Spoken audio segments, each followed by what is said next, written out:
Whether it's hiking, kayaking, skiing, maybe snowshoeing, Coloradans love to be out in the outdoors.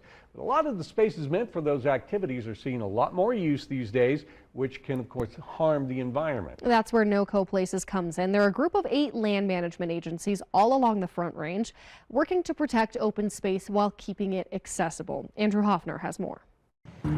It's a beautiful Sunday in Golden, but will it always be that way?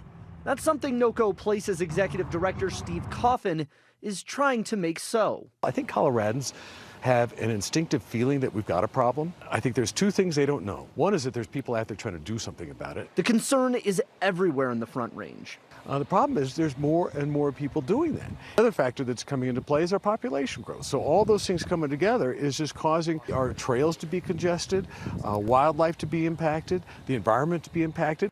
And Tom Hobie, Jeffco Open Spaces Director of Parks and Conservation, feels it acutely. We're the first stop west of the largest population center in the state to get into the foothills and mountains. So NoCo Places has laid out what they call a conservation vision with recommendations, plans, and action items to address high visitation, encroachment on animal habitats, and crowding on trails and parks. All 9 agencies get together and say the same thing at the same time with the same voice.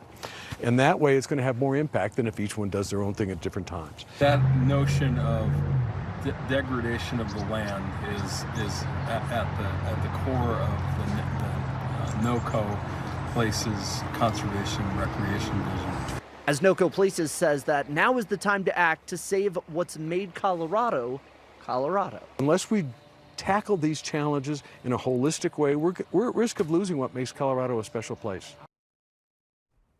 This recreation and conservation plan is a series of suggestions. Local places don't actually have any enforcement or regulatory ability. But the agencies that are part of it, from Jefferson County to Gilpin County, Rocky Mountain National Park, they do. And they plan on trying to make those changes so that we can enjoy all of the Front Range and beyond, not just for ourselves now, but for the generations to come in Golden and beyond.